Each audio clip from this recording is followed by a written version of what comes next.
Welcome back to another edition of Bourbon Kingdom. I'm David. And I'm Zach. And today we are reviewing Booker's 2022 Batch 1, also known as Ronnie's Batch.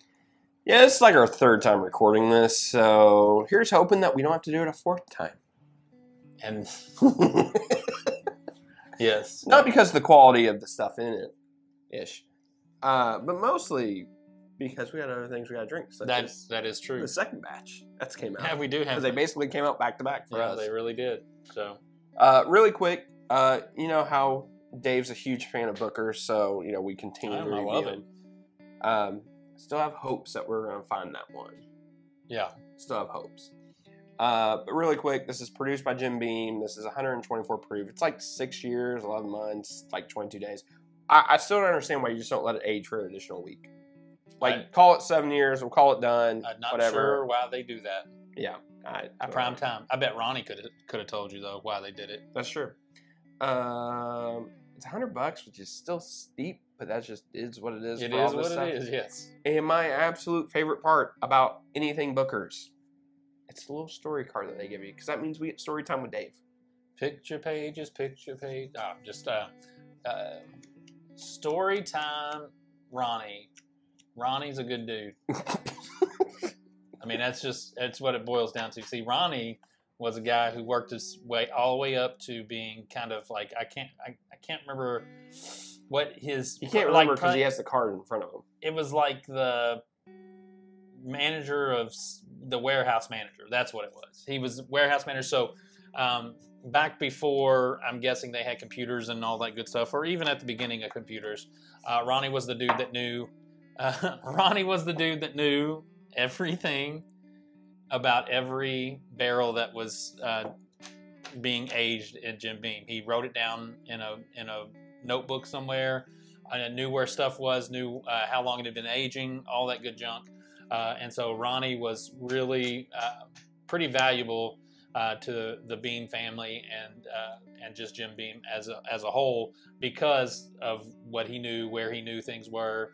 I'm guessing if they had they were looking for some sort of taste from a barrel, he'd be like, "Oh, I know, probably over in the rick house over there. Let me find it. It's right there." So he was just a pretty valuable guy, and so as the Beam family likes to do with Booker's, is add a nice, cute little story. Oh, they like to honor. Yeah, and they like this is kind of like they're honoring Bourbon. So that's what they did. They honored Ronnie with that. I'm gonna be honest. I mean, because that place. I mean, if you've ever been to Jim Beam, that place is beyond massive. Yeah, it's massive.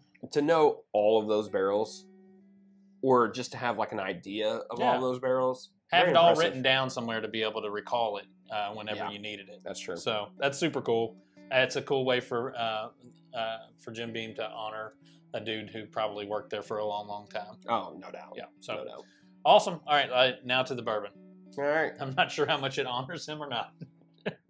It probably honors him really well. All right, right away, I think you get a little vanilla. The spice is always there. I feel like Booker's always has a spice to it.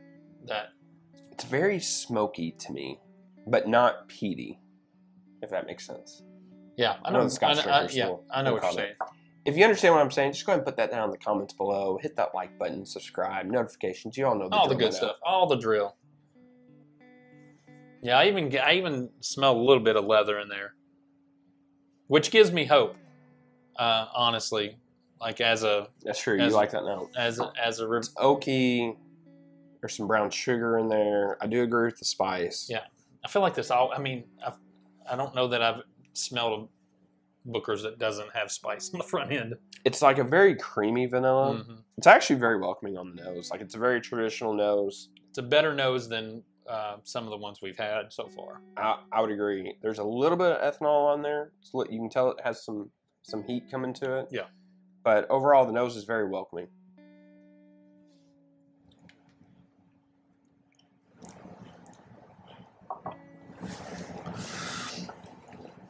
Oh, that leather is in the palate as well. I like that. It's sweet.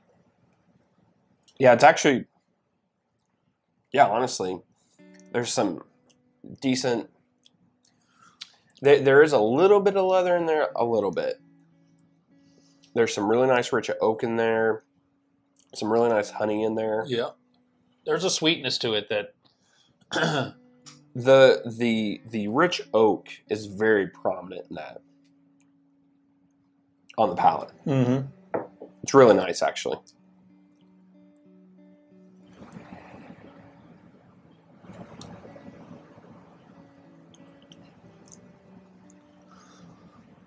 The finish on it, very long. It's not as harsh as what some of the other finishes have been.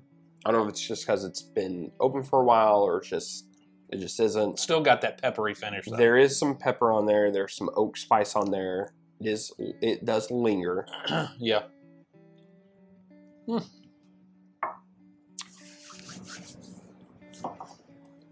All in all, that's not bad. Truthfully. Yeah, honestly, I like the palate on it. I like that there's that leather in there. Just even if it's just the hint of the leather, I feel like I just like that a bit. It coats really well. Yeah, it's very there's a lot. It has a lot of oil kind of like texture to that. It is, yeah. I really do like it. There's a lot of traditional notes to it. It's not a very broad. Like kind of like there's not a ton going on. No, it's in its lane. It's in that exactly. Yeah.